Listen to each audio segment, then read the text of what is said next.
So we're 2 weeks away until WWE's biggest show of the year.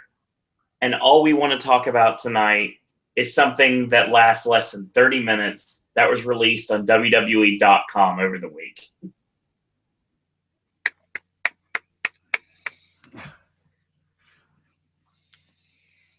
And that's what we're going to do tonight. We'll talk about Raw. Yeah, we'll get to that later. But right now, let's talk about what is the hit of the world right now, and that is Southpaw Regional Wrestling.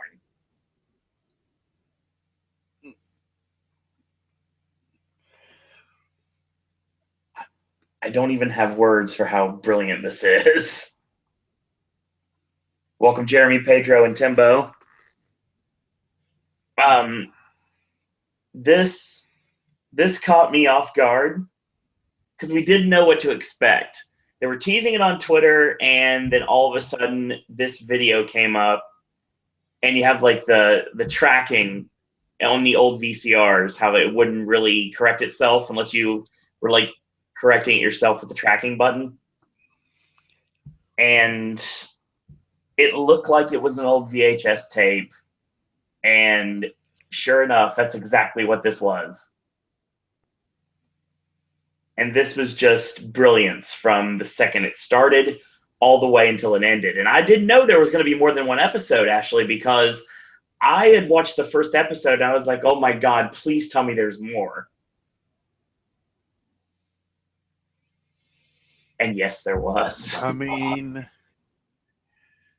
mean, Friday was a pretty fucking incredible day. Yeah. Because the whole second stage of, well, I guess the second stage of infinity of the fappening happened. Yeah. We'll talk more about that on Wednesday. We'll be a little bit more respectful than some people will be. Yeah. We'll try and do the Brian and Dave of saying it's happened, but you're not going to get sort of No, we're not doing blow by blow review here of this stuff. Instead, you're getting play-by-play of fucking Southpaw Regional Wrestling, practically. Because guess what I'm doing while we're talking about this? I'm playing it on the fucking tablet. Obviously not for sound reasons. Yeah, just in case they want to come after us. Also, I'll make sure, to make sure we get through the age gate stuff, there will be no talk about LGBTQ or anything, or any sort of gay flags or anything, although, because I've talked, this will now not be available in restricted mode. Thanks, YouTube. Interesting. Real quick, actually, we need to keep on chat here because there's a lot of people talking right now. Will says, Southpaw Regional Wrestling is the greatest thing out of creative minds, better than Roman Reigns. Yeah, it's not saying much. Pinhead Larry says, think about it. We have to thank KFC for this shit. Yes, we do. That's the weird thing. But go ahead. What else we got in the comments? Pinhead Larry says, damn, Taker was hurting. Don't think this match at Mania will be any good. Never thought it was going to be good in the first place. Pedro says, we know the Mania match is for grooming him to get back in the title picture with Lesnar. I think he's losing. I'm thinking he's losing, honestly. I've been saying this since day one, and I'm going to keep saying it. Undertaker is going to win, and then that's going to cause Roman to snap on Raw and injure somebody. Well, kayfabe injure somebody. And we're going to see the heel Roman Reigns come out at Raw. That's what we need to have happen. What will probably happen now is Undertaker will beat Roman and put his seal of approval on him. And then we get babyface Roman Reigns setting up to face Brock Lesnar in a year in New Orleans, which I don't want to see. I don't care. Brock and Roman, it was a thing. It happened already. I don't care. Roman is not the guy. No matter how much they want to force feed us Roman, I don't think if he wasn't being force fed to us, I think that a lot of people would probably take him a lot better than they do, honestly.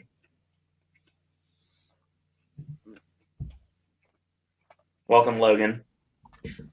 I mean, if that's the problem. If people are force-fed to the fans, they become just targets. And that's exactly what's happening now. Pedro says I'd rather put the title on Rollins. No, I don't want Seth Rollins in the title picture right now. There is one person that both me and Owen are agreed on that we want in the title picture. Yep. And just like Ryan Reynolds in that goddamn awful National Lampoon film, he's waiting. Yeah. And apparently we're all waiting. Lampoon film, wasn't it? Don't even remember. Yeah. Definitely National Lampoon's movie. I will state right now that I look at this card. It's 2 weeks away. And the only thing I'm thinking is Owens and Jericho has been built up so good, so great. It's going to easily be one of the better matches on the card, probably in the top 3 matches on the show, if not the best one. Aries and Neville are going to put out a clinic, and then it's Triple Mania. Or Multi-Man Mania.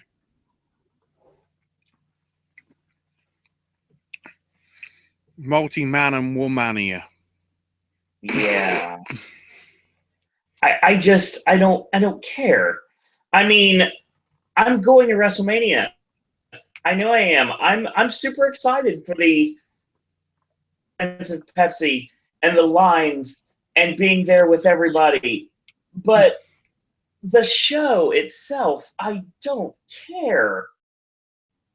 And I mean, at least Scott's going to get drunk. I'm going to just sit there and be like, my God, I'm going to bash the hell out of this show. Oh my God. It's a do a reaction very soon after WrestleMania because Scott being drunk, me having been up for God knows how many hours, and Owen having to be polite is going to be the most impossible show that we could ever do.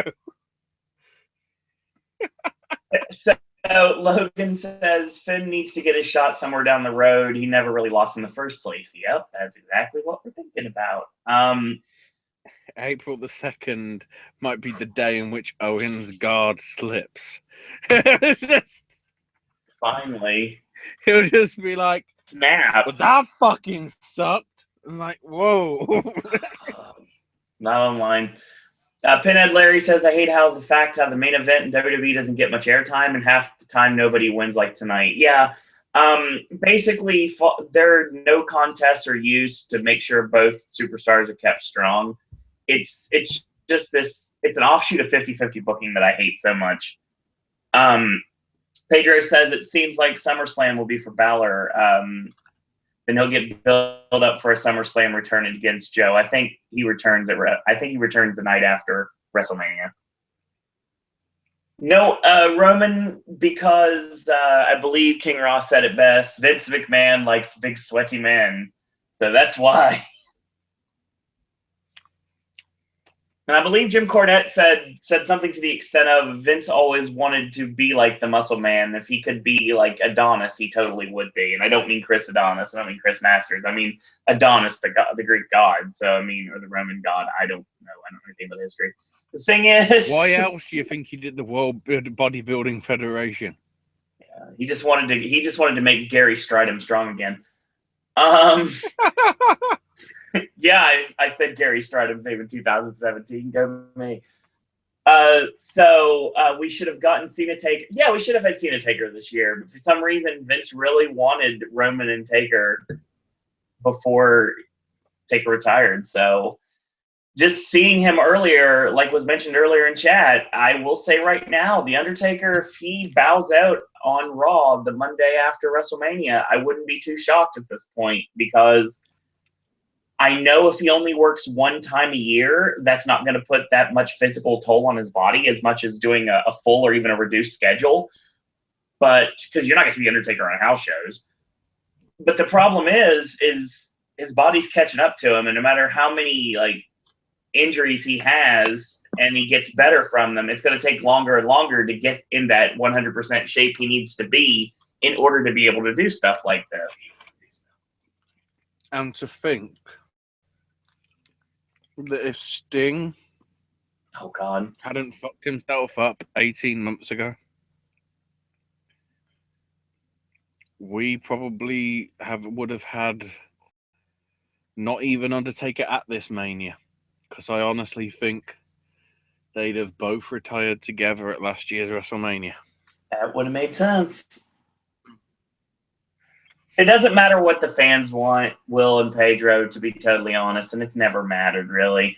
Like, this time of year especially, WWE caters to the general fan because you've got to sell the people that before and they were coming back, get people to buy the network or get the network for free and then cancel, then get the network for free again over and over again, repeat ad nauseum. But the thing is, you have to sell the general fan because people like us, we're already in because we're stuck. Ashley and I are stuck. I'm more than stuck. So I just have to sit back and try to enjoy myself. I gotta hope there's people close by me and Scott that I can actually like shoot on things and I don't get called derogatory statements for it. TakeOver is going to be really fun because I'm going to enjoy myself a lot at TakeOver, but it's going to kick me in the face because I'm going to be wanting to be in Lakeland to go see Supercard of Honor. The one show I hate knowing I have to miss this year. I don't know. I think for Supercard of Honor, we have to say fuck Trump. His visa issues that meant that Liger and Yoshihashi can't be on the show. Yeah, but it got your favorite tag team, the GOF. What? Yeah, that was announced today. Really? The Tama Tonga and Tangara are going to be joining the card for Supercard of Honor. It's going to be them teaming up with Hangman Page against Bully Ray and the Briscoes for the 6-man tag belts.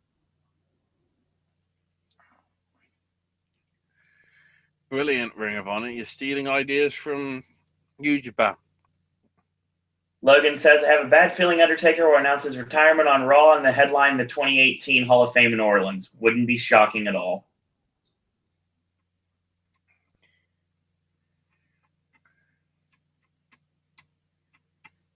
Unless he shows up on Raw and he's about to announce his retirement, and then all of a sudden Sting shows up, and Sting Taker gets the Rock Cena treatment.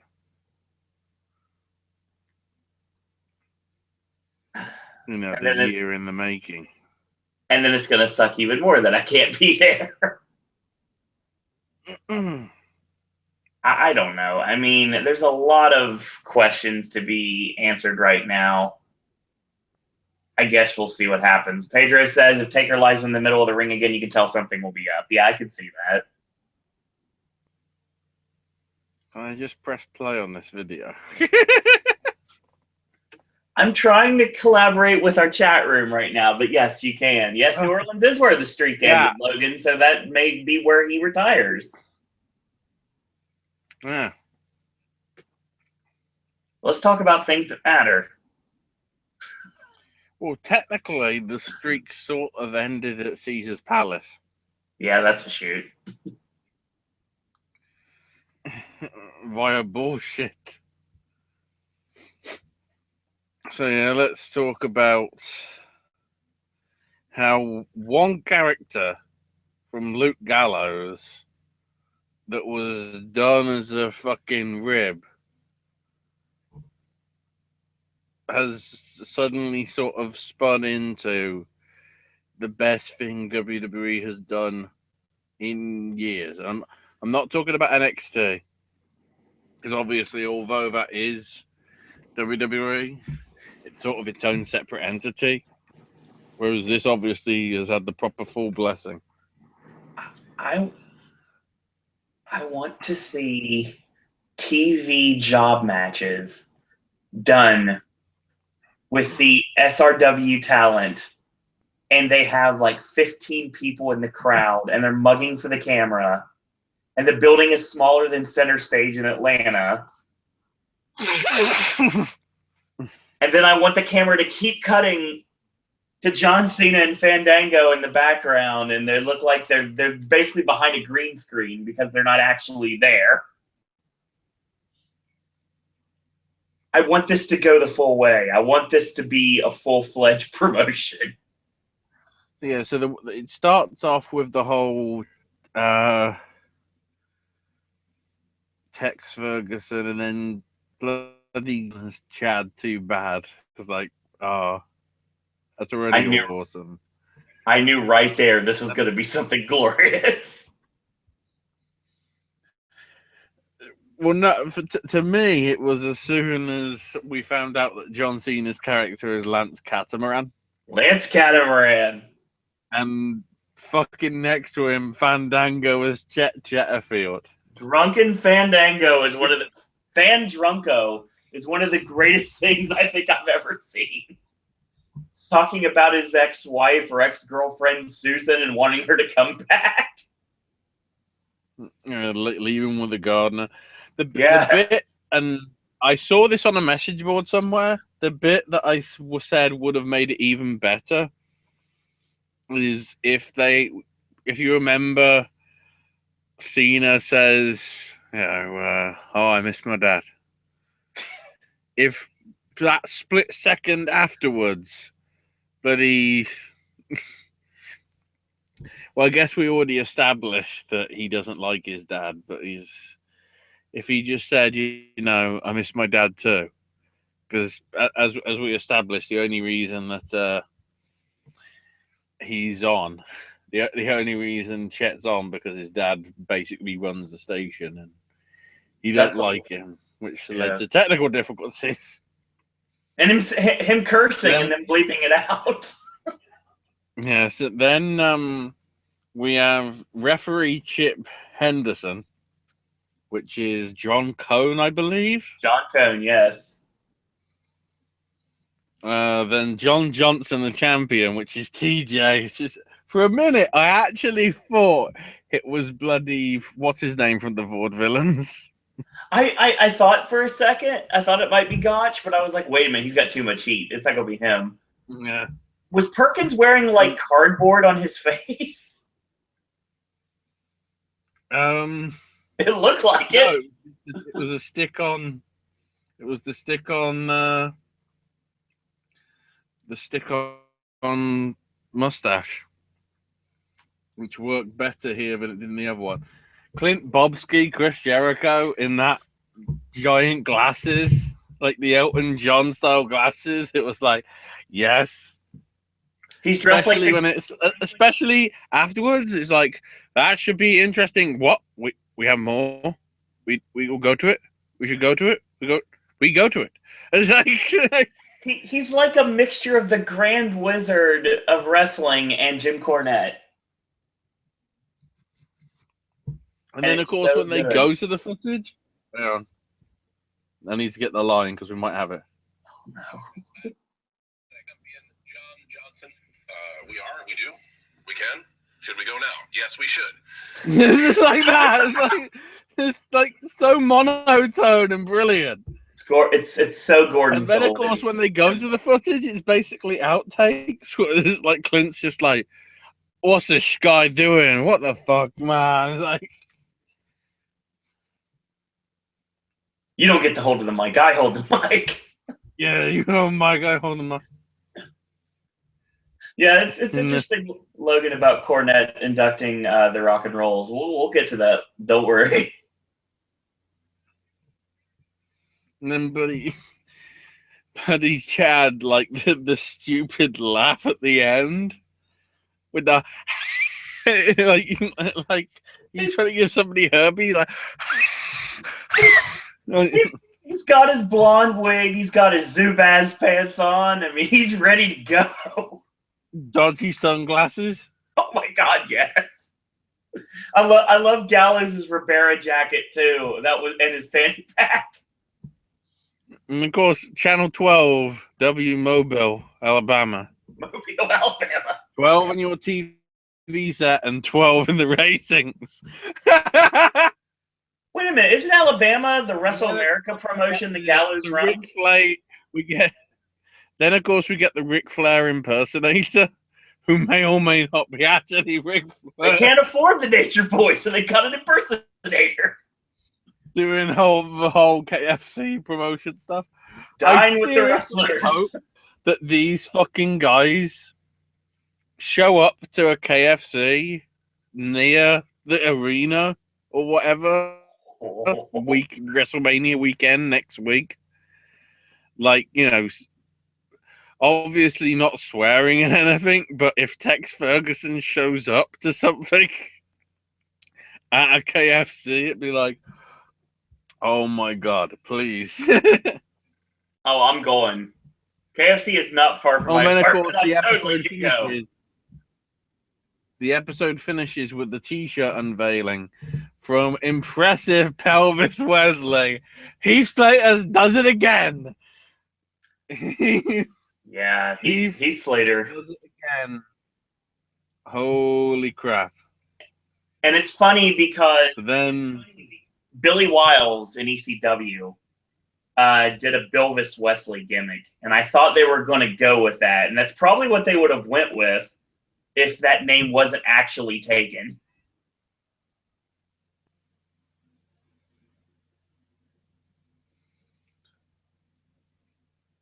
So then we get to, hang on, yep. So episode 2, after the intro and everything, it's time to go to our on-the-field reporter, Clint Bobsky, with Big Bartholomew. Big Bartholomew. Full credit to Rusev. He doesn't know how to do a proper any sort of accent other than his own. He was corpsing at one point, too. Goddamn. The best bit is like at the start, he's saying like, you know, Clint's like, you're gonna you know, you're ready with a banker. Are you ready to take him on? And he just goes, yep. Like, yep. He's chewing his hay and everything, and he just says, yep. And then gets the name wrong. Like, we have chickens. We love the chickens. We love USA. And then the fucking surfer dudes. No, hold on. The Ascension. Before we get to Connor and Victor, I do want to state right now that Rusev, like, cracking up and then leaving it in was priceless. Because he lost it at one point. He had to keep it. Jericho had to hold him back to make sure he didn't lose it completely. Because he started to laugh. Yeah, let's talk about Connor and Victor as the two surfer dudes with attitudes. That was an awesome promo and everything. Oh my God. They didn't say one word. They just made arm motions like they were surfing. Well, they did. They went like, whoa! They did like a roar, but that was it. Oh my God, it was like Anthony Kiedis and Flea, the Monster Madness guys from The Chase. It's like Lance Cameron again. The server dudes, their attitudes are hang 10. High fives. Like, oh my God. Such a great Gordon Solie impersonation from Cena. I got to give him credit for all the deadpan. It's brilliant. And then random shots of cows because it's time to go to Mr. McElroy, the banker. The banker. It's deal or no deal time on Southpaw Regional Wrestling. Fucking Tyler Breeze. Oh my God, Tyler Breeze. It was literally in a breeze because the mustache kept coming off his face, so he had to keep sticking it back on. Every time he laughed, that thing would come off.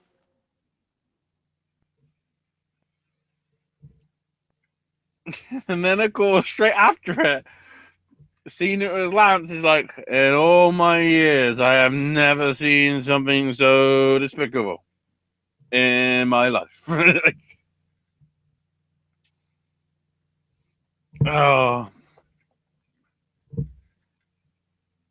I like the various. Then we got a proper crotch shot of Pelvis Wesley. It's like And then Cena just like, what the shit was that? Pretty much. Expression. That's how we opened the show. And they were billing, what was it, the big one? It was John Johnson and the pelvis. And then There's La a battle Barba royal. Grande.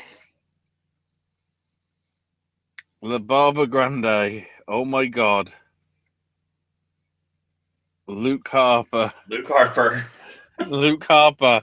It's brilliant. We have Brody Lee, Luke Harper, and La Barba Grande. He literally now has his own 3 faces. Like, Wow. oh.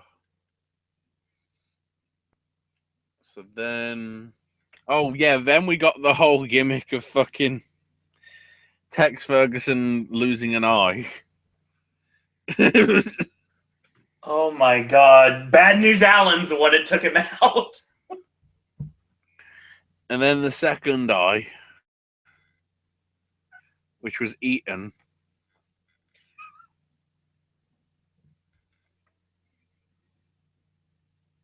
I just like it. He had 2 different eye patches and he had a crutch and he was just limping around. But he still had his car. Yeah, So and I can't remember whether it was later on in the video or whether it was in the next one. Basically saying how he's only won one leg thanks to Greg the Hammer Valentine. Greg Valentine. I still think the greatest line, Greg Valentine put me in an arm bar for 2 hours. Yeah. I love that line so much. I laughed out loud when I heard that. And then, of course, we had not only Big Bartholomew this time, Christian Joy. but Lana actually getting to be like herself. So yeah, you notice the irony there? The initials? Her name was CJ, of course it was. Yes, Christian Joy actually got to be like a real American and was much more believable than I'm just seeing there, you know, CJ's doing all the stuff and everything, and Rusev's fucking corpsing at her doing her stuff. And then it was like, you know, do you get to sign the contract? It's like, you signed the wrong side, but okay, it's a legal contract. It's a legal binding document. It's legally binding. It's all good.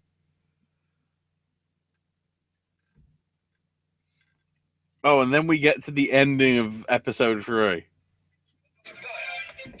Lance Catamaran, flanked by the ever-intoxicated Chet Jennerfield. We'll see you next time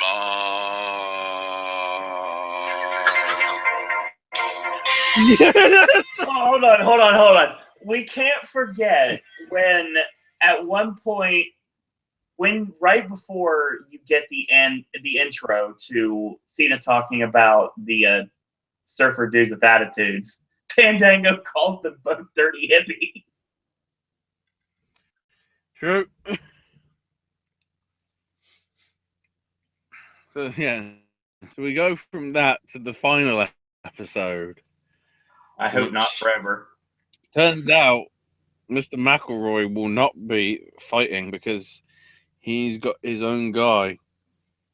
And oh my God, it's the fucking sea creature. This is the only one we can't really tell who it is, so we're just having to judge it on size. It's Cesaro. I'm almost positive because I would guess it's Cesaro.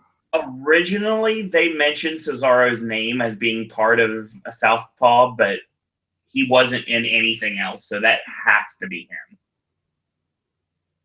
Yeah, probably.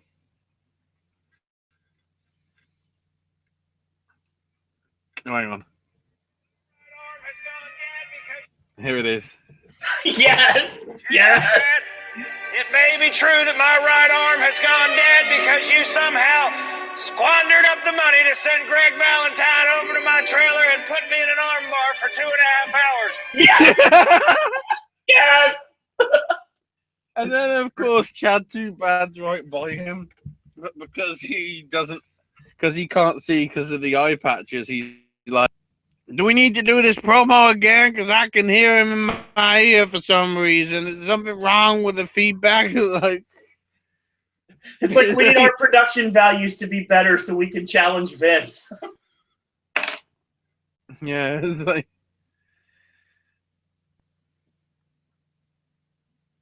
Hang on. Trying to work out of where we've got all the crazy stills of Big Bartholomew and Tex Ferguson and Chet Chitterfield for the final KFC advert. And then, of course, buddy, Cena Lance talking about loses his shit because he's like, he was serious on the news for 1 week. Utica, New York, 6 weeks. In 1983. Utica, New York.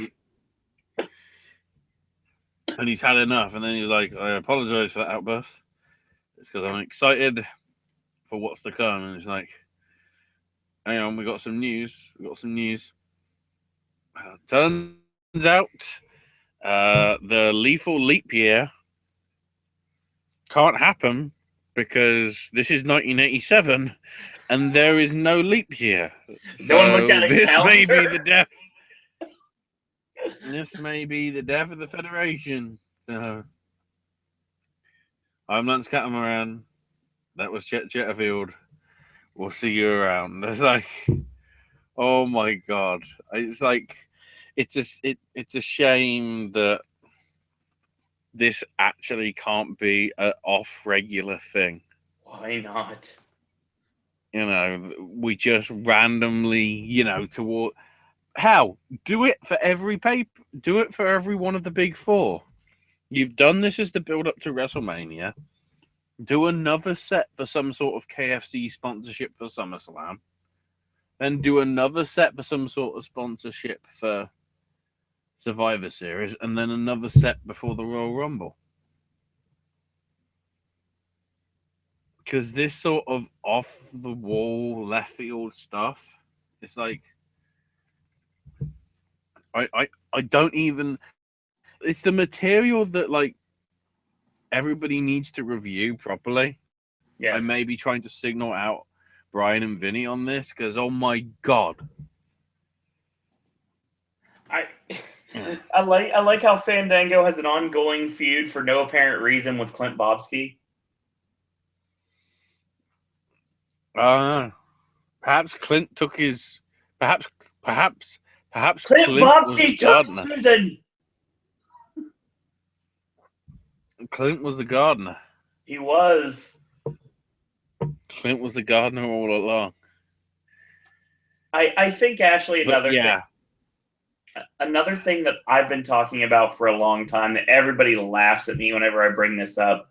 Fandango is criminally underused in the company at this point. He is such a knack for being just anything they want him to be. And Fandango got over. And he could get over again. If they gave a damn about the tag belts, they could give them to the Fashion Police and give them a nice run with the titles. SmackDown tag belts are so unimportant right now, they're probably doing the WrestleMania match tonight on SmackDown. Part of me is now wondering whether La Lucha Barber could be in the Andre the Giant Memorial Battle Royal. Oh, I want to see the Sea Creature in the Battle Royal. Some of these characters suddenly show up in the Battle Royal. Please, mainly the ones that aren't working already on the show. Because if you think about it, Harper isn't booked. Nope. TJ isn't booked. So John Johnson could show up. Hey, I got a better idea. Ashley, what about making the 1 hour of the pre-show a Southpaw Regional Wrestling?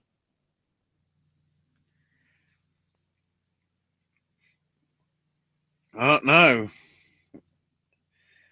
Sounds like a plan. Yes, it does. It's not like we don't have 78 matches on the show, so. And the thing is, we're talking about this even though there was no wrestling. Yeah. Yeah, we should be like, where was the wrestling? But it's like, I don't care. It was that it was good. so well written and so well put together and everything. Yeah, all it was missing was like somehow some of the other superstars on the roster being in like fake shows. Because if you videotape stuff, you always get random stuff overlapping in between. Right. So like if you had, I don't know,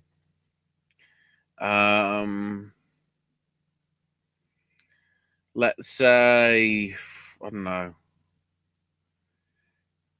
Becky or Bailey with Finn Balor on, like, I'm trying to think of, was the dating game still going in the 80s?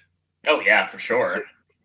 So you could have had a mock style dating game bit just with them in dodgy wigs, like, well. Yeah. Why don't you make that? Like, why don't you just make Becky and Finn Prince and Princess? Well, Corey Graves, like, where were you, Francis, when Johnny first kissed you? And then it just like randomly cuts back to the wrestling. Just they could have gone even further down the rabbit hole to make it more realistic, but this stuff needs to happen. Give me, hey, like I said, give me like 2 job matches, like nothing to them job matches intertwined in there. I mean, you could film them at the Performance Center. You have enough rings. You could probably dummy up a small arena. You could do a Twitter contest so you can get people to actually go to the shows. I don't even know if this is actually on the network or not. It's not. As far as I know, it's just on .com at this point. And YouTube. Yeah, it's on YouTube as well. Because the thing is, if you put them together, it's in or around 25 minutes. Right. In which case, it fits to stick them all together and put it as a half-hour special. Oh, absolutely. There's already people that have. There's YouTube videos that exist with all of them together. Well, true, but I'm saying like actually on the network, so then it's there for people to see on the network. That would be cool.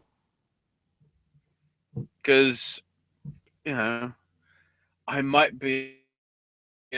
See what I did there.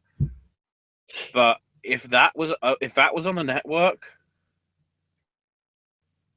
and I could actually watch it without going to YouTube and not giving them ad revenue, because all the companies that are doing the ad revenue are pulling their stuff off YouTube,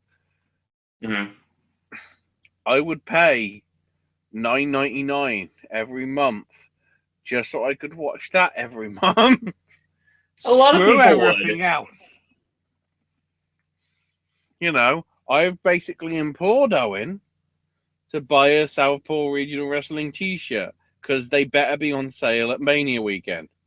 They will be, because I've seen a couple people on Instagram from the company. I think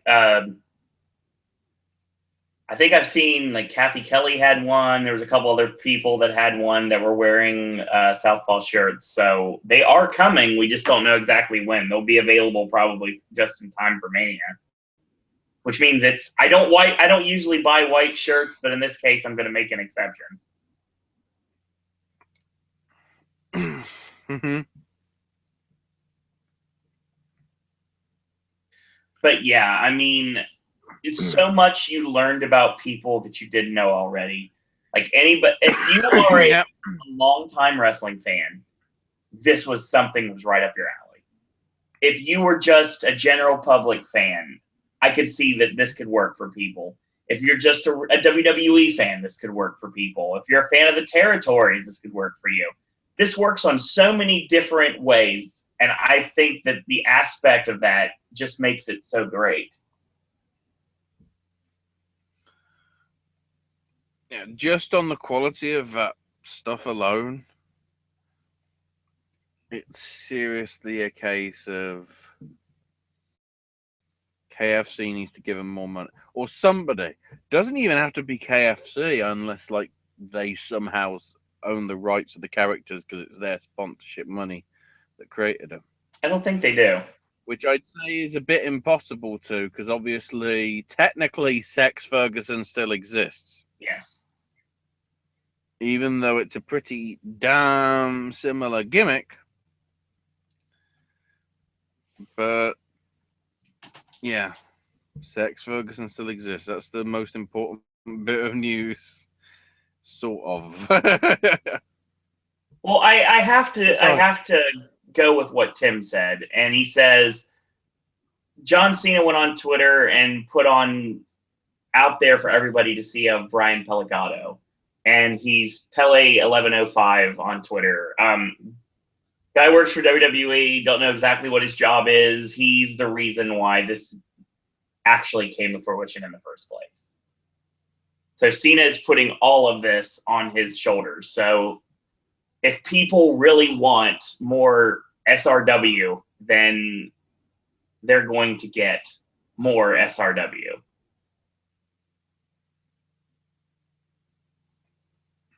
Mm-hmm.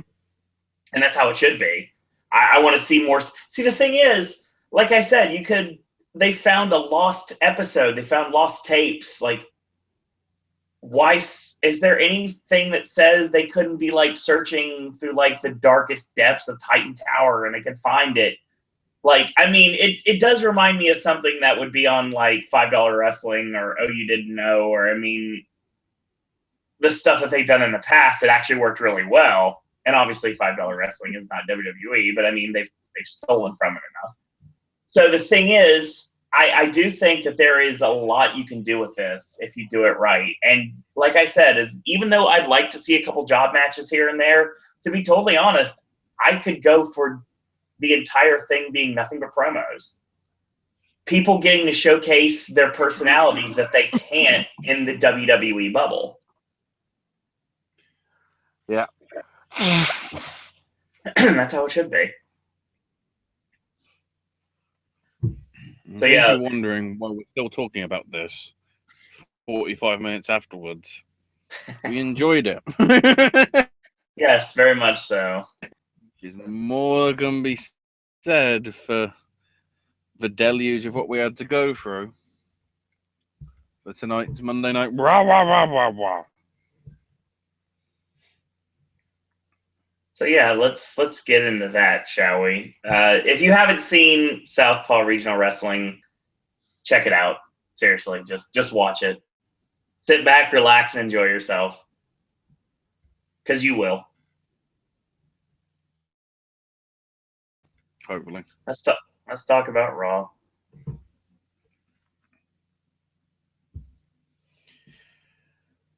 So we open up with the recap of last week's ending with, Triple H murdering Rollins, terrorizing style. Yes. So Foley comes out and reads off cue cards about how he was wrong to attack Triple H and to to allow everybody to concentrate on the biggest thrill ride of WrestleMania, rather than bickering between the general manager and the commissioner. He's going to be taking an indefinite leave of absence.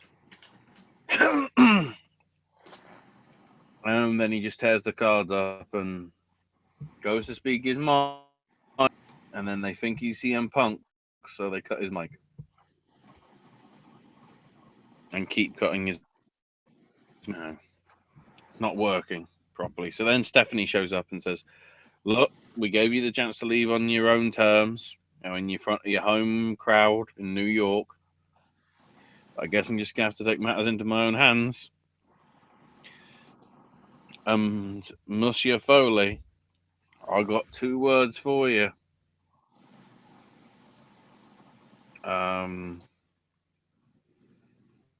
ICW rules. That's the word. Enjoy vacation. Who knows? Not Vince. Get surgery. That might be a bit closer to home. Yeah.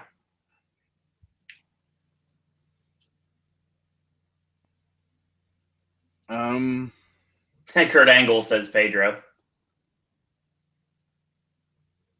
True. They're going to make us wait till after all, I have a feeling. After Mania.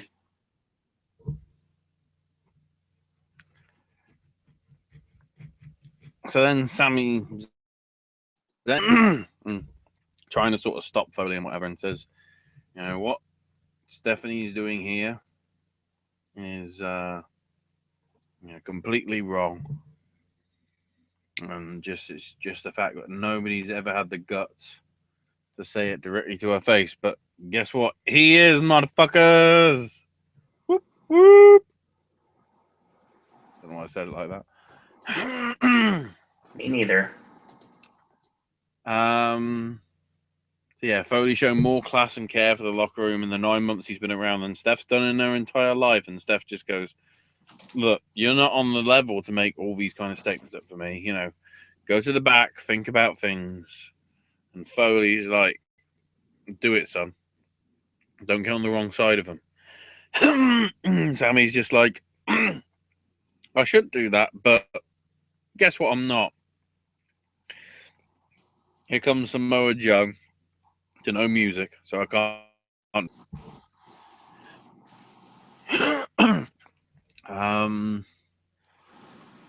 But Stephanie says, Joe, don't need you. We're done with this segment. Like, literally, like, he's like, okay, she's just, like, breaking the fourth wall sort of thing. Pretty much. Foley can leave. Sammy's going to be taking on Samoa Joe right now. Shoes Foley off, only to be Tope Suicida dived onto by Sami Zayn as they go to break. And then when we get back from break, we already running, son. Yeah. Good stuff. The only good match on the show tonight. A lot of good stuff here. Joe goes for the muscle buster, and of course Sammy fights out of it, and Joe hits the elbow suicide on the outside, and he actually hit the face wash against the barricade. I thought that was really well done. They get back in the ring. Sammy hits the lariat and flying body press for a near fall. They go out to the floor again, and Joe gets sent into the ring post. And it looked like, I think, judging from this, Ashley, did he hit the torpedo DDT at this point? I think so. Yeah. Okay. So he hits the torpedo DDT. He's got a chance to finish him off, so he gets him in the ring. He goes for the Luva kick, gets countered. ST Joe, he locks on the Coquina clutch, and match over. I'm telling you right now, if they would have booked him better, Sami Zayn easily could have been the top baby face in this company, and should be, but they don't care. They're not. The Daniel Bryan story will probably never happen again unless it's made out to be a complete joke.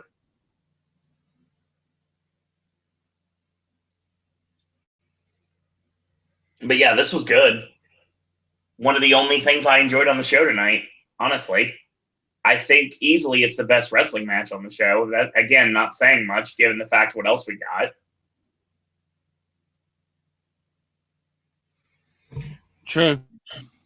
So it's time for one of many, many, many clips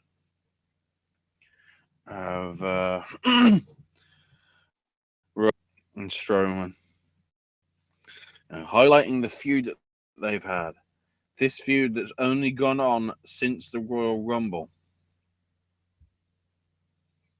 apparently. Whatever. So then Sammy's backstage. Thanks. Foley thanks Sammy for, standing up for him.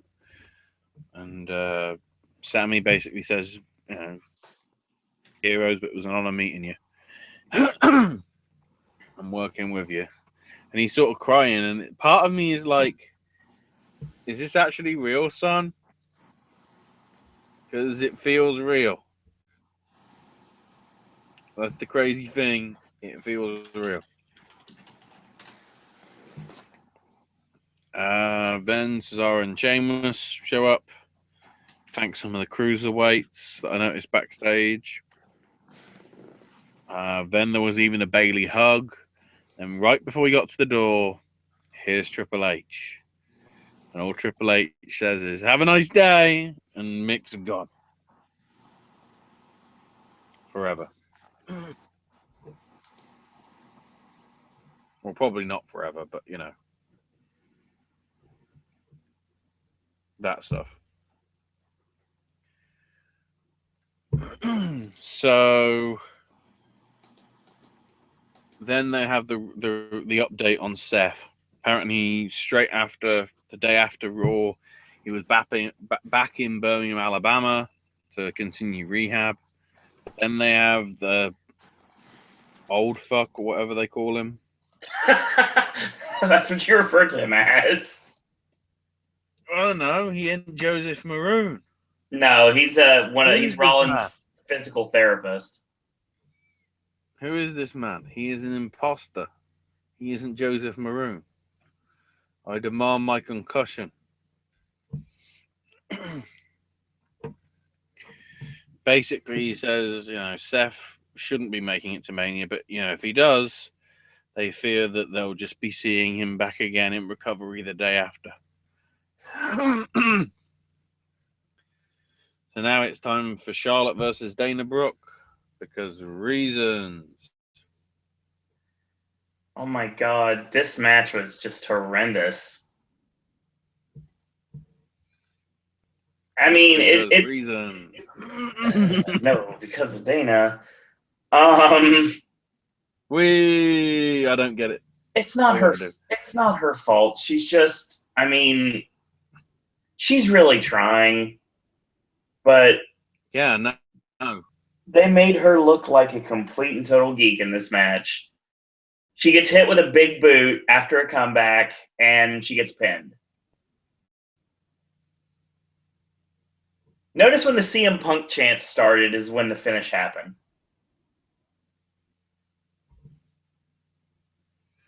True. I mean, I will give credit. Dana is getting better, but it was a really weak match. It was very slow paced. Oh my God, the spot calling was outrageous. It just didn't work. They have almost no chemistry whatsoever. And this is a good match. This is a good Dana Brooke match. Mm-hmm. I mean, I'm not saying it was a bad Dana Brooke match because it wasn't, but I mean, it's just okay. Here's the thing. It wasn't a bad Dana Brooke match. Yes. It wasn't a good Dana Brooke match. It was the match. Let me give you a good example. They should want to rip each other's hair out of their heads after what's happened lately, especially Dana, because she's obviously the one that feels like she was done wrong, because she was. And what happens? They wrestle. They chain wrestle. That's even worse, because not only are you not building any sort of believability in your match, hate you, let's lock up. I mean, it doesn't make any sense.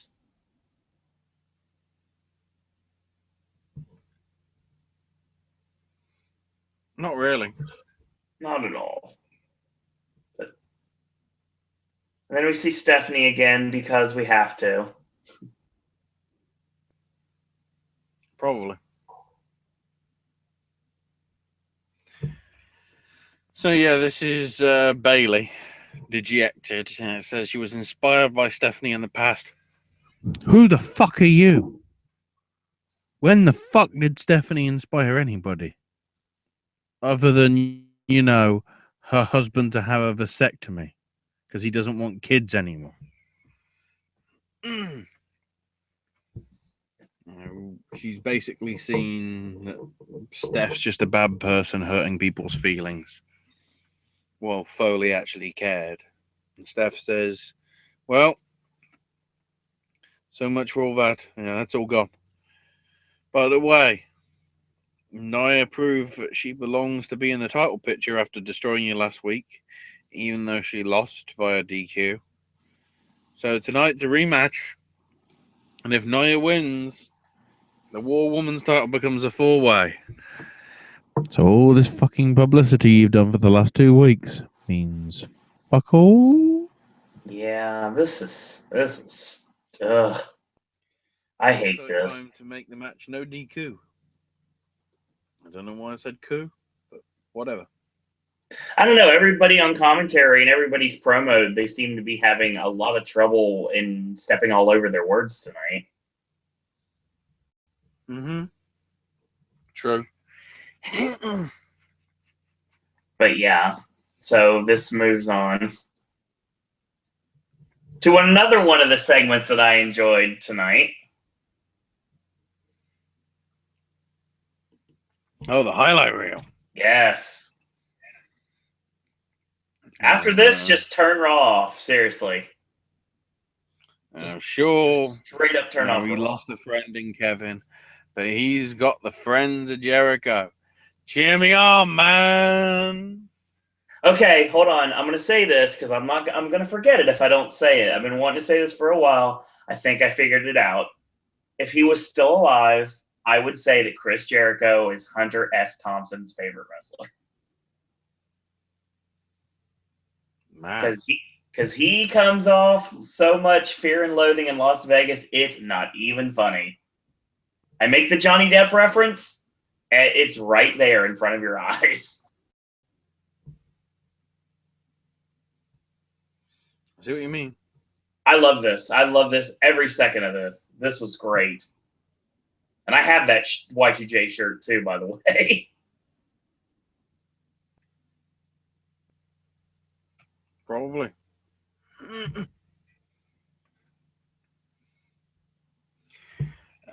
So yeah, the real Kevin. We get a pic of a 16-year-old kid Kevin with a Y2J shirt on, a poster of him on the SmackDown set back in 2000, and a big boobed lady.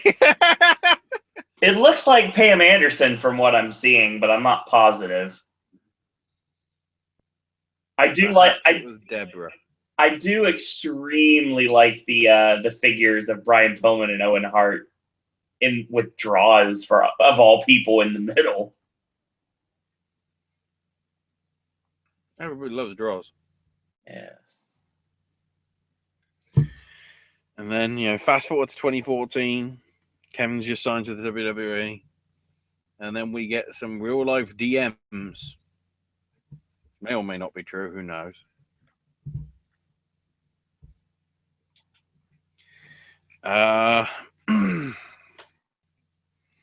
Basically asking for advice, saying, he can contact him back. And Jericho says, well, can I use this now? Can I ask for my day back from the hospital when you beat me down and you betrayed me? How about, can you give me back all the times that I saved your ass in keeping your Universal title? Actually, thinking about it, the one thing I want back is your face from Fastlane. And they show the footage, and it's basically the reaction where he's like shocked, sort of thing. And Jericho says, look, 13 days, it's WrestleMania 33, and it's going to be the biggest match of your career. Hell, it's going to be the first one-on-one match of your Mania career.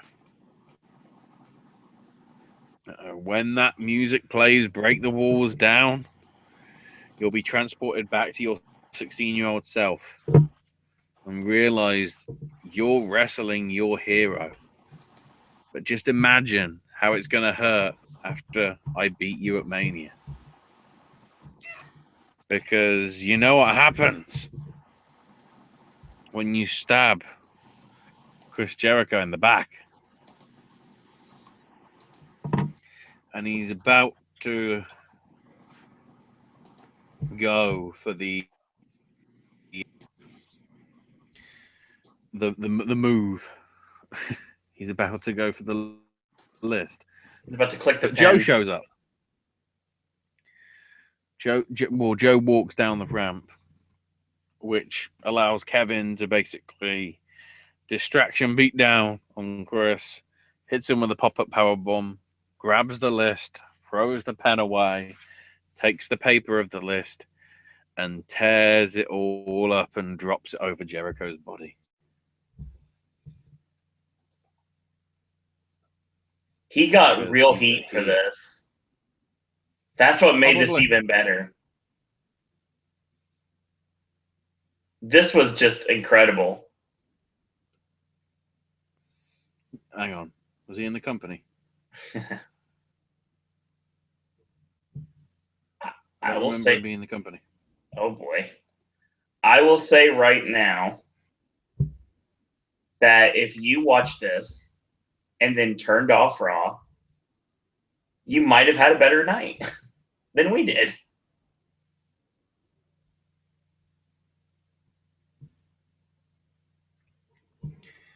To some extent, possibly. So this leads to a throwaway match with the feud that never ends between TJP and Brian Kendrick. Well, the feud did end because it was over in about 4 minutes. This match was like a minute and a half. It was even shorter than I thought. Christ. Yeah, they went back and forth for a little bit, and then Kendrick ended up hitting slice bread number 2. And right at the 3 count, his music played. And they're on that shit quick. And then apparently the Brian Kendrick stole Akira Tozawa's passport. Pretty sure you can do jail time for that if that was real. Let's hope it happens then. That's going to be an interesting twist in the story. Indeed. Will Kendrick be charged with,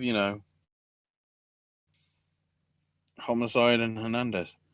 I don't know. Randy Orton almost could have killed someone with the fire, but nope. But he's a good man. Yeah, he's a great man. He kicks people in the skull for fun.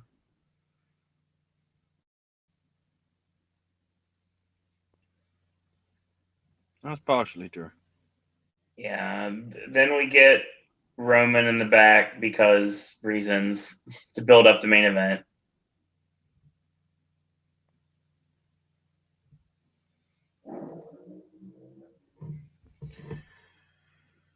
Oh, this stuff.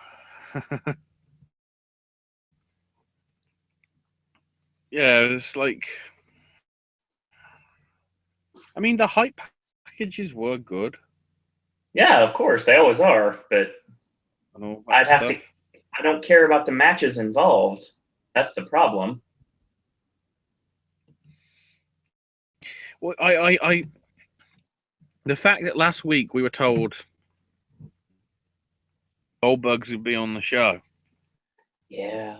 For the first time.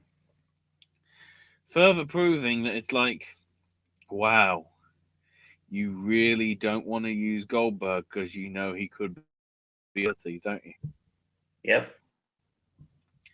And that's the really worrying point. Not in a good way. That's the bit where it's like, oh, It's literally sort of creative has nothing for you. And that probably isn't good. Nope.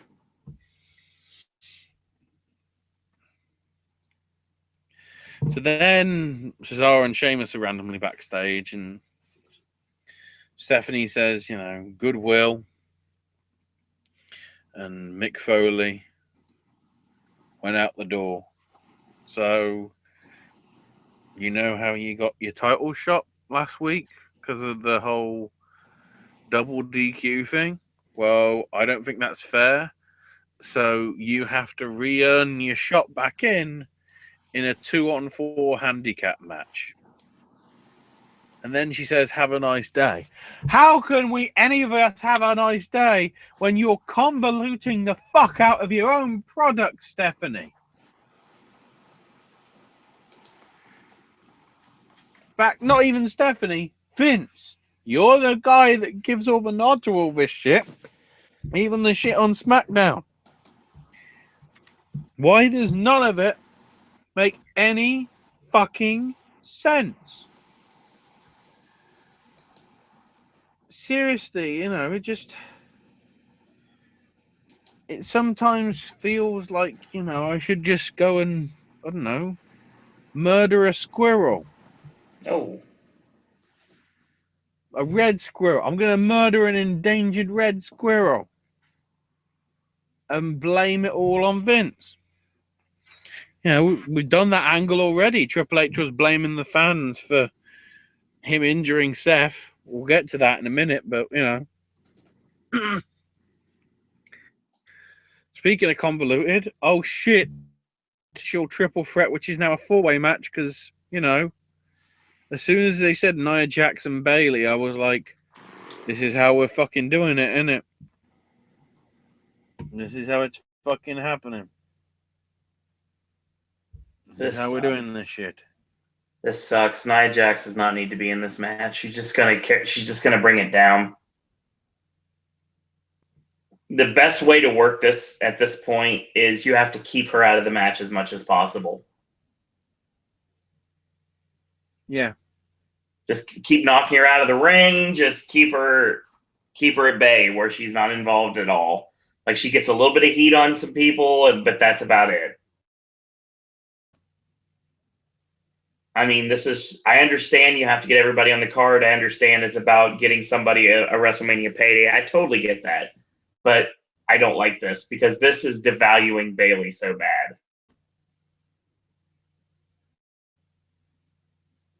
Mm-hmm. They have really hurt her as a character.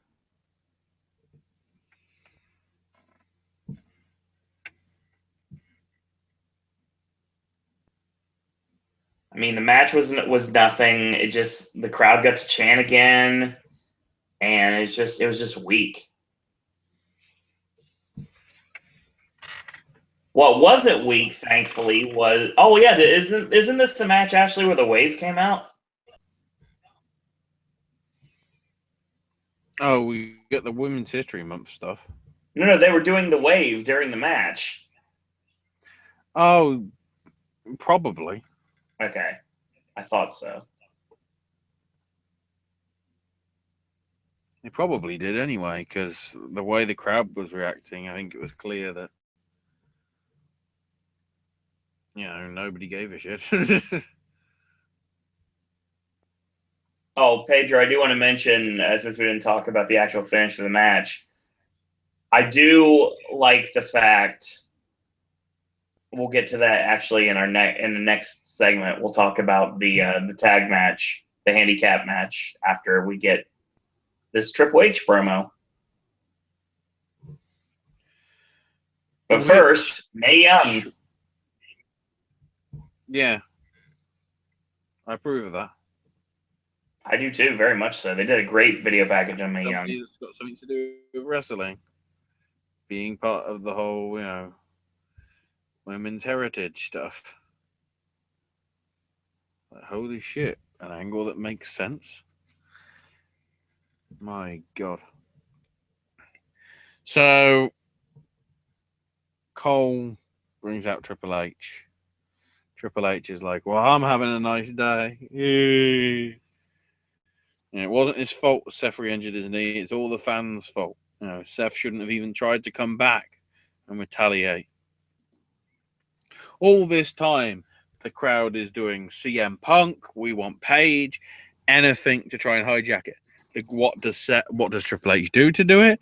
He just shouts very loud and keeps getting up and being animated rather than just sit down in the chair. That's how you deal with a crowd like that. Yeah. Guess who didn't deal that way? The shit that happened earlier with Stephanie and Foley to some extent. And then, of course, well, no, I guess they didn't really do it with... They certainly did it in quite a lot of the matches that they didn't give a shit about, which was basically every match bar the first one had a smattering of it, with them not caring. But so Triple H says, he as far as he's concerned, him and Seth are done. He managed to apparently get Seth some complimentary tickets to Mania so he can watch from the crowd, although not like front row seats, like somewhere mid-tier, close to the nosebleeds, but not that cheap. Hi, Seth Rollins. How you doing?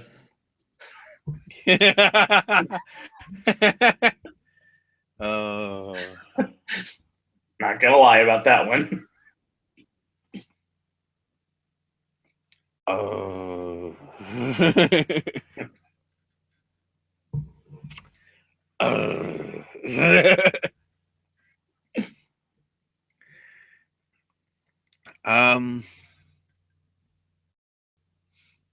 So it goes to leave, as Cole's like saying, Raw. But then he goes, "Hang on, I've got an idea.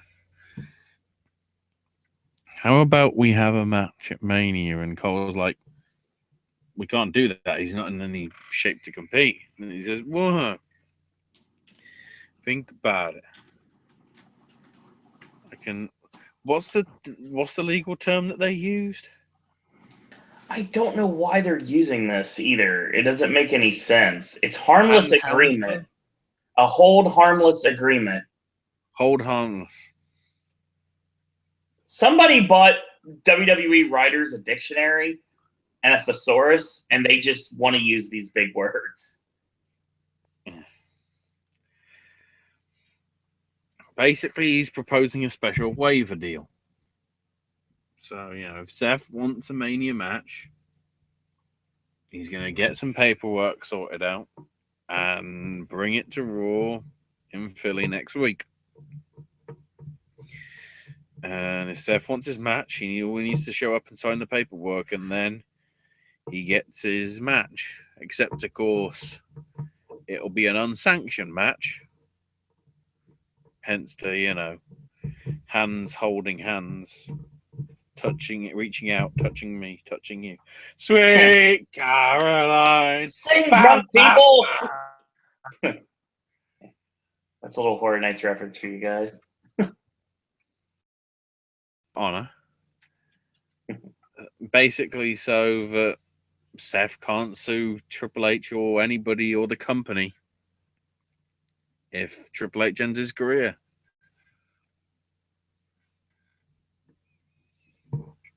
And the crowd are sort of excited. Then it's time. Go ahead. To be honest, Ashley, I think the match is going to be fine. I really do. Yeah, well, I still have my concerns about, is it going to be top notch? Yeah. Because somehow I'm thinking possibly not.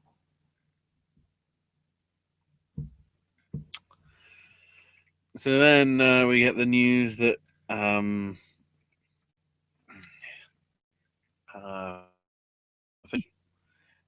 singing America the Beautiful. I'm loving this. We've got Tina Shea. We've got Florida. Yeah. We've got Kurt Angel, DDT,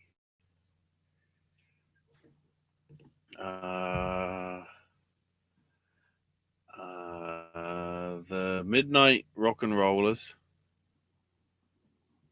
I think that's it.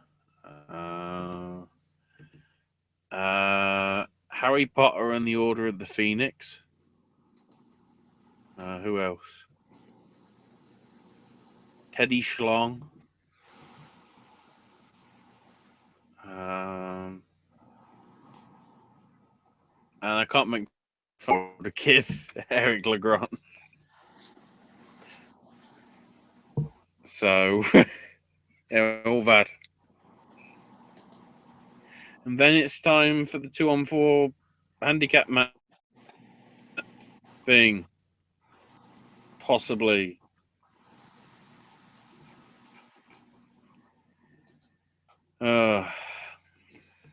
This crap. This crappy crap. I don't care. This match went no time. So the Good Brothers attacked Enzo and Cass. Basically, the build-up was Enzo and Cass basically run ragged on Sheamus and Cesaro, but also on their tag team partners. Yeah.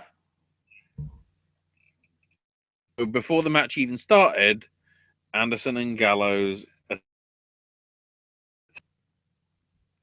So the handicap match basically became a tag match anyway. Why the hell are we trying to rest them guys? I don't know.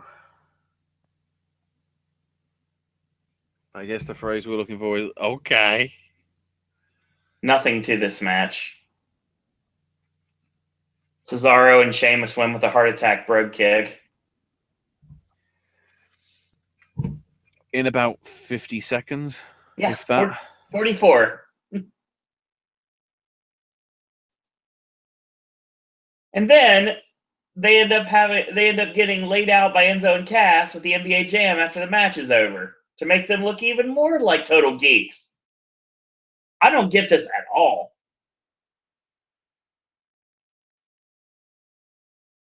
I still don't know why Enzo and Cass are over. They're going to win the belts at Mania. I get that. I don't know why, and they don't need to.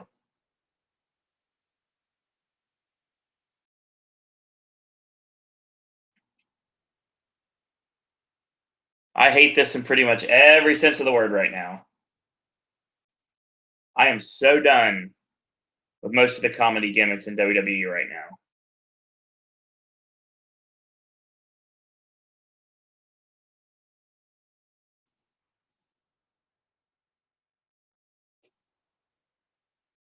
But let me move forward. Ashley, would you like to cover the next segment on the show? Nope, you wouldn't. So, a long time ago, Paul Rubens was hanging out in Florida, and he went to an adult theater, and he got caught for indecent exposure. A lot of heat came down on him in the media, and he showed up on MTV.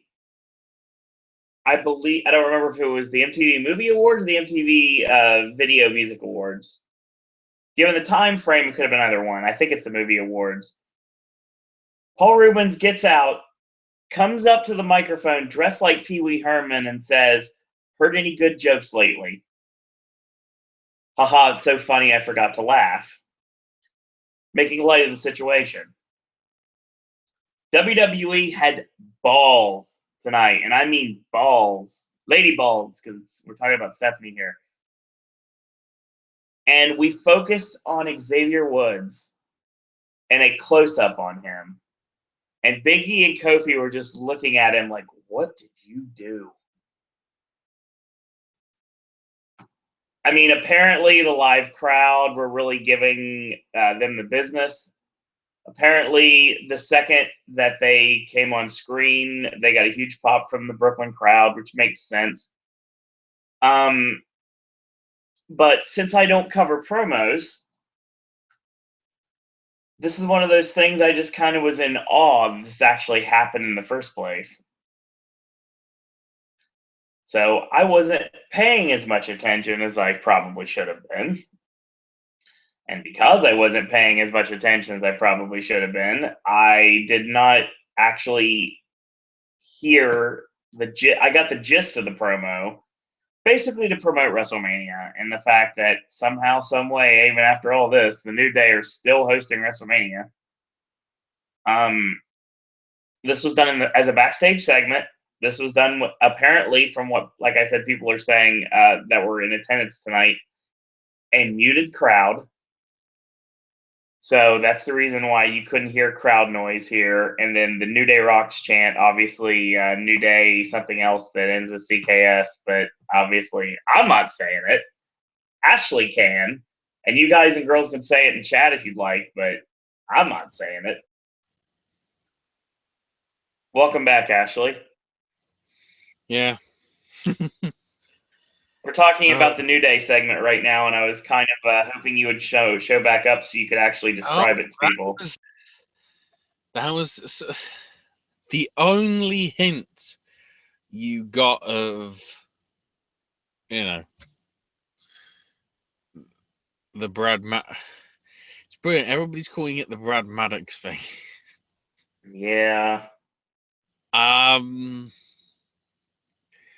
Basically, it starts up and they're just stood there sort of like politely. And Biggie just goes, anything you want to say, Xavier? And then Xavier just goes, we're 13 days away from WrestleMania. And it's like, they dealt with it right. They acknowledged the thing between themselves. Because let's be honest, I'm pretty sure creative probably didn't want it to be mentioned. Nope. Because I think they are dealing with that the way that they are trying to do. Because, of course, they've got so much momentum into the whole New Day thing. And in all honesty, some of the stuff that's happened with it, it's sort of a case of it's what got leaked was private and should have stayed private.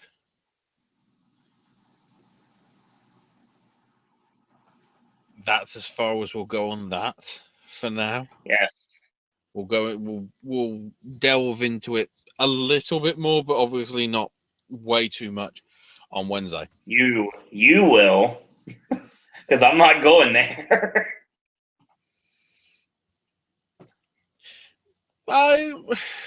We can still talk about the knock-on effects for certain things. Yeah. We're not talking about the actual content of the thing. I will say I've seen them, but I have enough respect to actually not talk about the content other than the fact that Xavier was involved in some aspect, Maddox was involved in some aspect, and Paige was. That's all that really needs to be said. And technically, that's not the only thing, because there's pictures that exist of others. So this isn't over. No. There's pictures of others, both former and current. Yep. Which we'll get to on Wednesday. There's threats about even the woman that you saw running tonight's show possibly having leaks. I would not be surprised if they didn't get caught, these hackers, that they suddenly put them up on WrestleMania Sunday, if they can. That wouldn't stop me. In which case, Vincent. There's gonna be a lot of people who are gonna be pissed. But out of this, let's talk about Austin Aries versus Tony Nese. Let's go from an apologetic dick to a pompous prick. A pompous prick in a good way, because it's Austin Aries. It's really good stuff here. For some reason, he's facing Tony Nese again. I mean, it's not like I'm objecting to it, even though I am. Yeah, we actually, for a minute, I was thinking this was the main event of a show, because my plan was there wasn't going to be a match at the end. I guess with the result, technically there wasn't, but whatever. I wish there wasn't, and we could have gotten started 15 minutes earlier. So Aries hits the heat-seeking missile. We go to commercial. And then when we come back, Tony Nese has the torture rack locked on. Aries fights out with elbow strikes and ends up hitting an STO and the pendulum elbow. Hits the Finley roll, goes up top with the missile drop kick, and he finishes him off with the rolling elbow, which I believe Corey Graves called the discus 5-arm. Yeah. What? First off, number one, the only person that throws a 5-arm is Terry Taylor. Do your NWA research. And number two, it's a rolling elbow. That's all you got to call it, a rolling elbow. Problem solved. I think that even though it's the same move, they're trying to differentiate him from Ona. Is it a dig at Meltzer for calling it a 5-arm? Does that Because mean I remember Corey Graves? Does that mean Corey Graves listened to Bussy and Dave? Here's the question: did Sterling James Keenan ever get -5 stars? That's the question. Hang on, let me go to the record books. I don't know. Yeah, you're gonna find Pittsburgh IWC results from the late '90s and the early 2000s right now. All I'm seeing is Shelly Martinez and Rebel. Oh dear God, I had to watch her work numerous times, and I was not happy.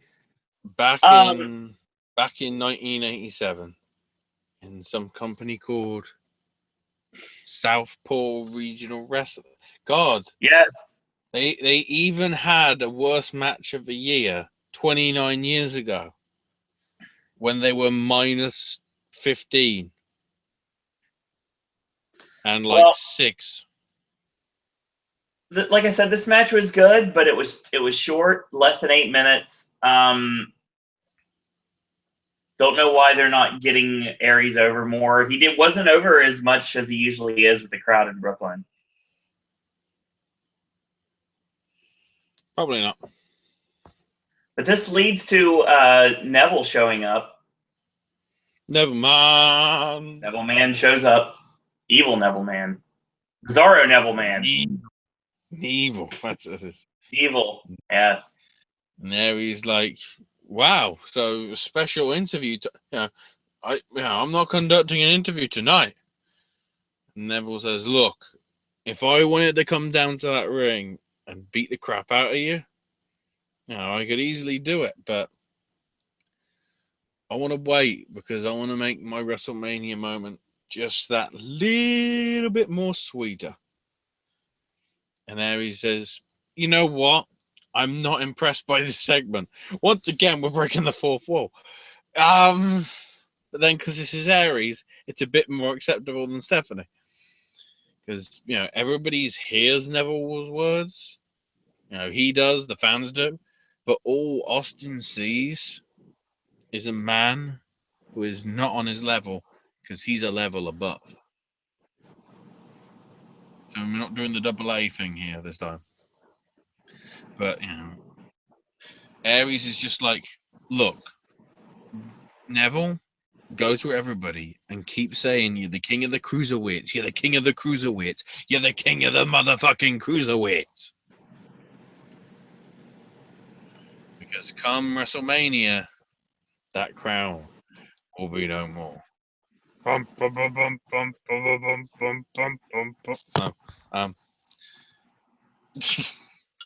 we talk about the Hall of Fame now? The fact that hell is officially frozen over. Yeah, fucking John Cena. Oh God. I mean, yeah, let's go through it. So, Angle's getting inducted in by Cena, Uh-huh. which is somewhat of a surprise. Do we know who's putting Beth in? No, my guess is Edge, but I can't think of anybody else it would be. A bit Maybe too Nora. obvious. Trying to think. Mickey? That's possible. Because it's sort of that era.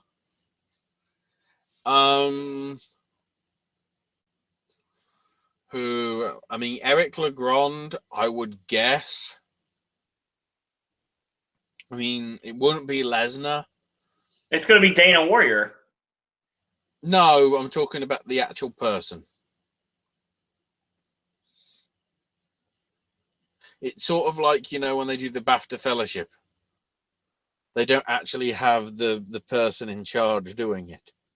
They then say, here to do a speech is so-and-so.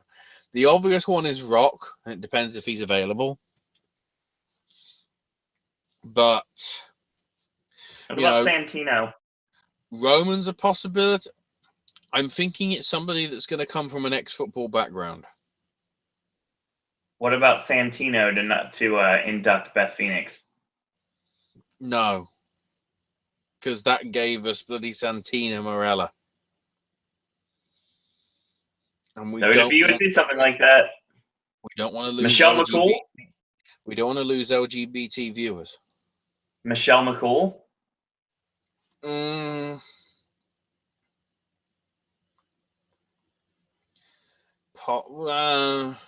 Anything to do with Undertaker very rarely shows up at a Hall of Fame.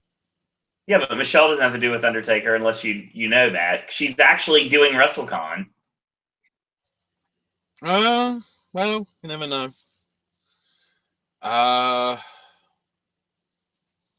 So Teddy Long's getting put in by the APA. Saw that. They haven't said anything with Rude yet, have they? Or is that Sting? Sting makes so much sense. But the answer is Ricky Steamboat, actually. I guess it could be Flair, though, as well. It's Steamboat. They've already announced it. Oh, is it? I couldn't remember that one. But then, because I think that's everybody. But what we're talking about with Hell. Yes. This is great. So, yeah. They wanted somebody. And by God, WWE must have money. That ceremony is going to be full of PBR and Sprite because James E. Cornette is inducting Ricky and Robert in the Hall of Fame. That white jacket's going to be going to the Hall of Fame. Now, part of me is wondering, does this mean Jim could be going in upcoming years? Why can't we put the Midnights in next year in New Orleans?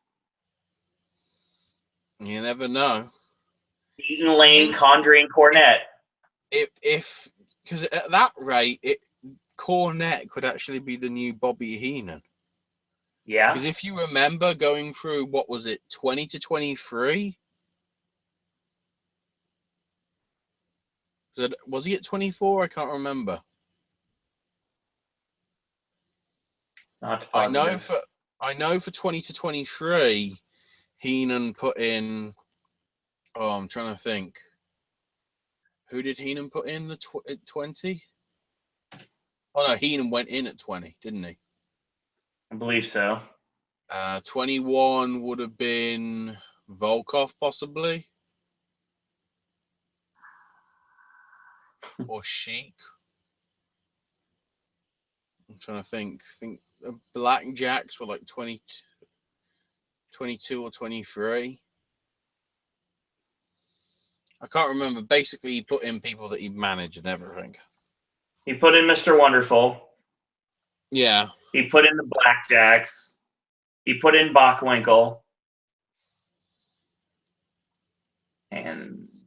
I believe Bockwinkel was the last one that he put in. Yeah, because I don't think he did anything for 24.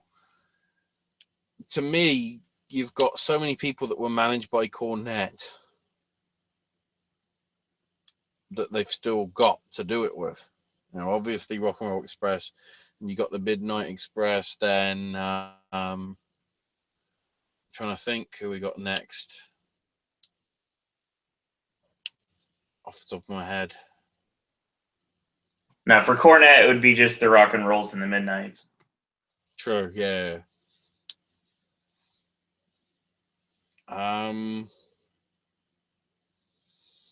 So yeah, they and I mean the fact that we didn't get any announcements today, I think tells you we've got nobody left. I mean, actually no, because last year they did do the celebrity inductee like the week before, Right. because they knew it would get a load of shit. So there is the possibility that there will be a last name, but there's no more wrestlers. I think we're probably saving Regal and Christian for probably next year. Christian and Regal will probably go in next year. Because I think they want to make sure that the show that they have now isn't going to be like 15 hours long, like it was in the olden days. Yeah, they got to do a highlight show on USA. Actually, that reminds me. So USA is having a WrestleMania weekend with some tame version of 50 Shades of Grey premiering as well. What is USA What? Network thinking of? Yeah, the premiere on USA of 50 Shades at like 8/7 Central. So I'm like, yeah, that's going to be edited the shit out of, isn't it? How does that even work on broadcast cable? That makes no sense.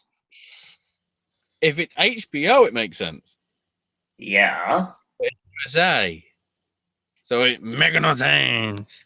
No sense. At all. Okay, we can talk about the main event now. Oh. Well, because we did have part 2 of the Goldberg versus Lesnar stuff.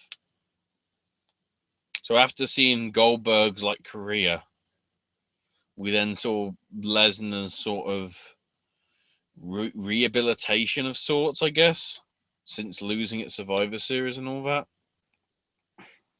Sure. It was good, but again, it's still a case of I wouldn't mind seeing them actually in person.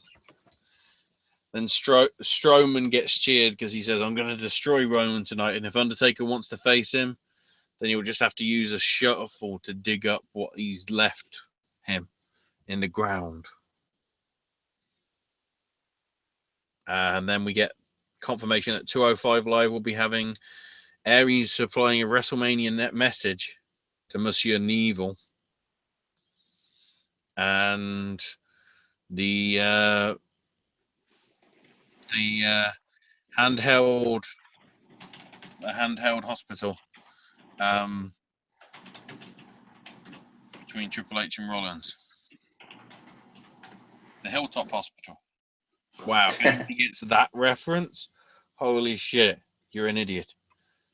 Emma's coming back someday. Oh, I forgot to put that in my notes.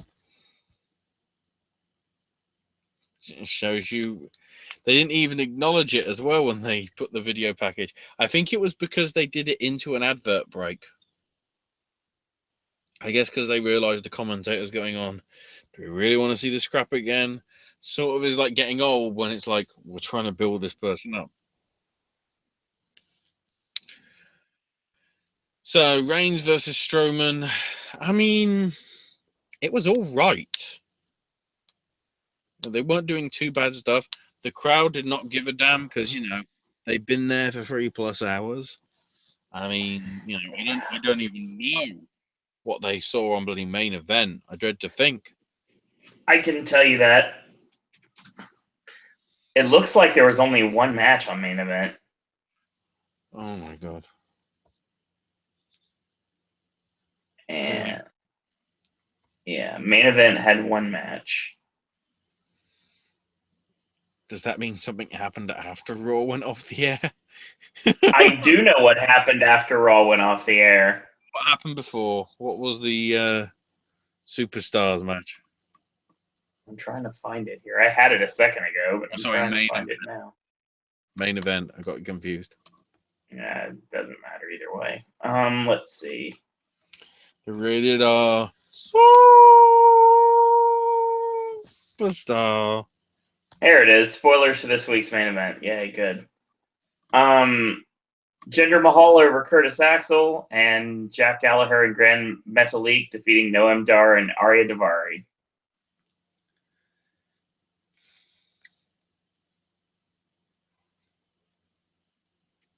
Okay. Do you want to hear what happened after Raw, or do you want to get to the main event first? We might as well go through it chronologically. Okay, let's get this over with. It was fine for what it was. It was really short. They gave it more time than I thought they would. I kind of wish they wouldn't, because I just wanted to end at one point. Take this home. Take this home. Strowman goes for the Bulldog Power Slam. Reigns gets out of it, and Reigns ends up hitting the Superman punch. Sets up for the spear. He growls. Here comes the gong. Lights go out. Undertaker finally appears from underneath the ring. I'm sure he was really hating life tonight, given the fact he had to be under the ring that long. Strowman gets up. Undertaker choke slams him, and Undertaker gets speared. Reigns bombs out.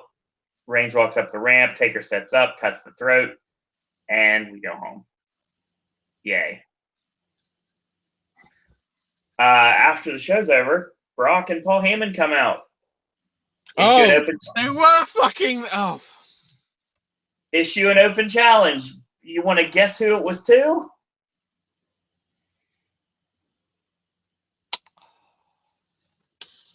Jinder Mahal. Nope. Who's been fighting Brock Lesnar constantly on dark matches? Well, come to think of it, he didn't wrestle tonight, did he? Nope.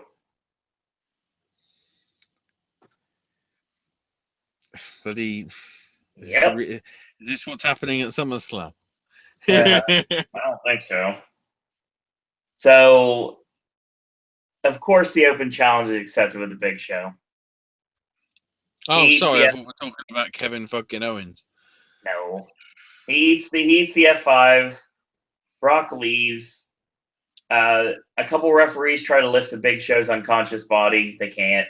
Chad Patton tries to pin the Big Show. He kicks out at 2 and chases the refs in the back. This is pretty much what happened off camera with Impact, with what happened with Josh Matthews and EC3 that we got to see that the crowd didn't. Well, the people on television didn't see. And apparently, from what the live crowd said, Brock was high-fiving fans on his way to the locker room.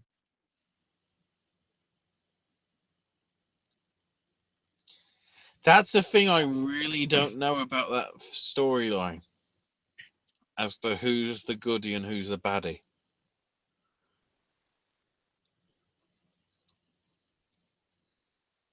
You know, with Goldberg and Lesnar, because it's sort of getting to a point where it's like they could go either way. And that's not good. All right. But Pedro says, I'm kind of upset China wasn't put in the Hall of Fame. I think it's happening. It'll probably happen down the line. Vader, for sure. Logan asks, who's going to induct DDP? Lots of names come to mind immediately, but I don't know names WWE would use. With China, it's sort of too soon for what happened. She'll probably go in next year. The only reason people think that I think people, when they die, should go in sort of immediately is Eddie. But keep in mind, Eddie died because of a freak heart condition. You know, something that was out of their control. It's not like it's, I don't know, considering, you know, you think I'm going to say the one thing from 2007 that isn't going to happen? but it's like trying to say that Test is going in the Hall of Fame in 2008. Right. Especially when it comes out that, you know, he died of a drug overdose. Right. You know, that's why it took, what, 10 to 15 years for Big Boss Man. Right. That's why it took a fair number of years for Savage.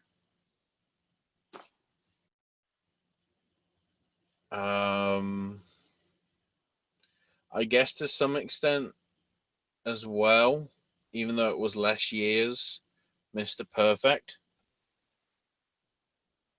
Because that was only a few from what I remember. It was like 2 or 3, possibly. And Brian Pillman still hasn't gone in either. Yeah. I think. I mean, it depends. If we're doing Mania 35 in Dallas again, because of how well 25 did, because that seems to be the phase of what they're doing, it would make sense that in Dallas, at the old Sportatorium, well, obviously not because it's not there, but in the city of Dallas anyway, stunning Steve Austin inducts Brian Pillman in. That's what it should be.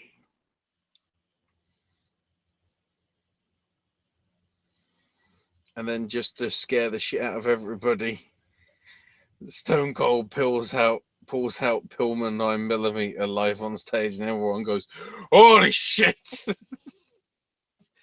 Indeed. So yeah, tonight. Yeah. And Tonight, Owen needs to go in too, Pedro. I completely agree. just like it's been the Someday. last couple of weeks, tonight was smatterings of good stuff, and more so this week than nonsensical stuff. Don't get me wrong, there was still nonsensical stuff in there, but some of the nonsensical stuff like overstepped into the convolutedness, like so many matches where it's like, oh well, you know, we're the bad guys now, so you know we're gonna make it harder for you. You gotta, you know, fight again to get in the tag title match, or you gotta win, otherwise a triple threat becomes a 4-way, and Sammy, you've got to lose because you're facing the Mojo. Just, you know, everything, and obviously, you know, 2 women's matches for clearly a fan base that doesn't give a shit about the women anymore. That is the big problem. You know, that's one thing I have to give credit to SmackDown for. With this open challenge thing, even though I don't like Carmella, and, you know, I'm not a giant fan of Naomi, and Alexa still needs some work. Right. And, you know, Nikki and Natty are just bickering because they're basically using their total divas characters. And Maurice is, you know, probably ring rusty.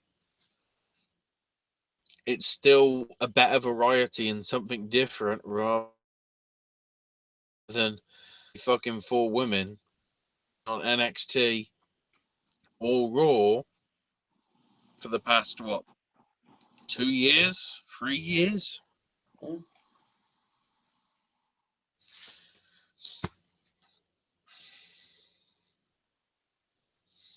That's it. That's a show.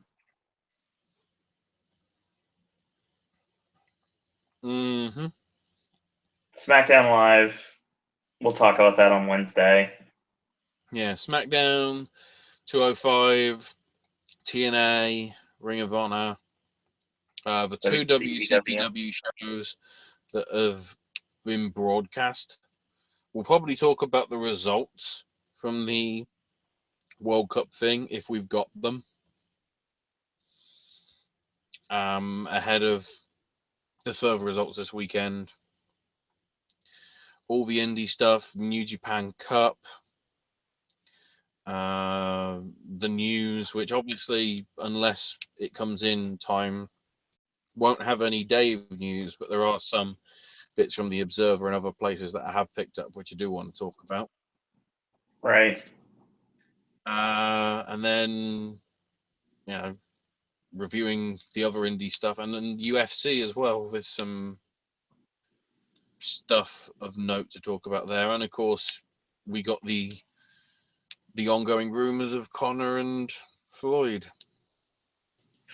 If you are wanting to go to SummerSlam, the pre-sale password for tickets right now is WWE SummerSlam. Oh, tickets are on sale now. There's a pre-sale on sale now. So basically, tickets are on sale now if you have the code. Yes, public on sale goes on sale this Saturday at 12 o'clock Eastern.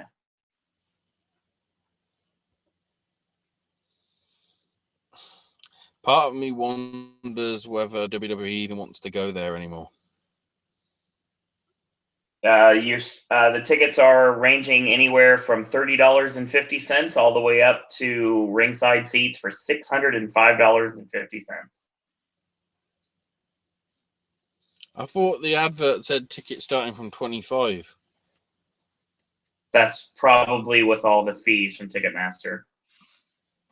Oh, if we're talking about fees from Ticketmaster, then it's probably like $300 for the cheapest ticket. It says $30.50, so we'll see what happens. If you're curious about Brooklyn, Ticketmaster are good at that shit. yeah. There's actually a hidden fee which you don't see, which is like $300. Oh boy, Probably. that's a show. Once again, want to thank everyone in chat tonight. Lively chat as always. Logan, Pedro. I saw Jeremy, and I didn't see Acer tonight. I have a feeling he'll pipe in at the last minute, per usual. I saw Pinhead Larry tonight.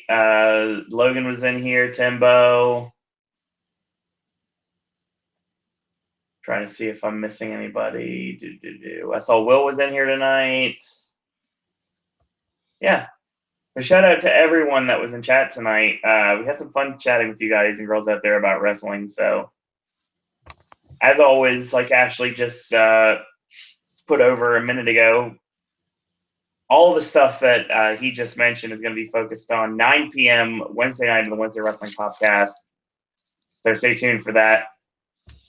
Brand new Sip and Snack coming Thursday.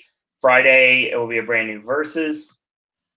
And Saturday, Gaming with Ash. Sunday will be the return of AJ's movie reviews. I believe it's going to be Chips this week, but I'm not positive.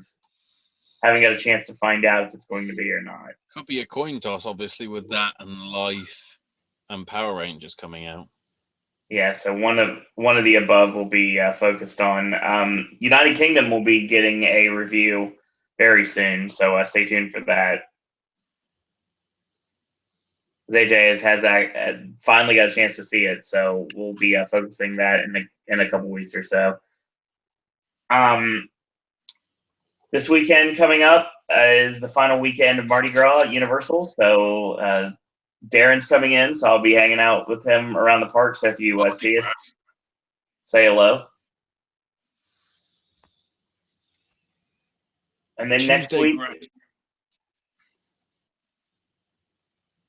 WrestleMania. My God, that's crazy. The craziness starts next week.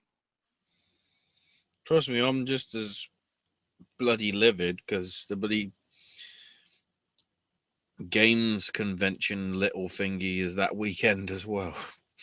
I think it's Thursday through Saturday, so it's not as bad, but it's still like, somehow I've got to be able to have enough energy to watch the shit like 12 hours later ahead of like a keynote from Ken Levine, the creator of BioShock, and all that stuff. It's like, time to get the matchsticks out. Like, If you're out in the parks this next couple weeks, who knows who you might run into? You never know what wrestler you may end up seeing. So, especially if you're in this area. If you are, then you may have a chance of running into your favorite wrestler. You never know. With a Southpaw Regional Wrestling t-shirt on. That's right. And a big shout out to Raymond Rowe and Crazy Mary Dobson. Super awesome. Met them over the weekend, so that was nice. First of many, I have a feeling. So, yes. That being said, Ashley, where can we find you on social media? Find me at Ash is My Name UK, where I don't do anything but follow us. Join us.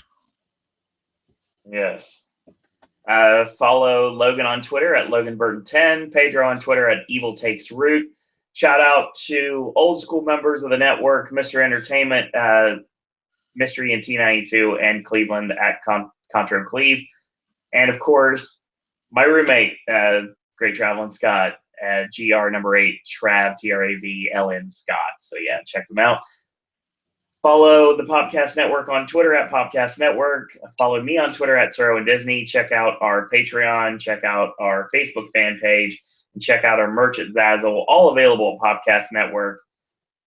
And a big shout out to Acer, as always, at Acer1337. Yes, in a row for the podcast you should be listening to, wrestling and or otherwise.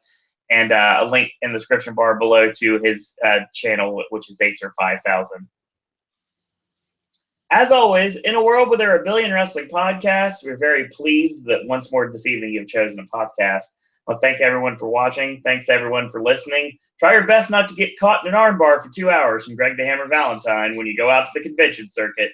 And until tomorrow, boys and girls, that's all we got to say about that. Susan had something to say about that, and she left me for Chet Chatfield. Riveting.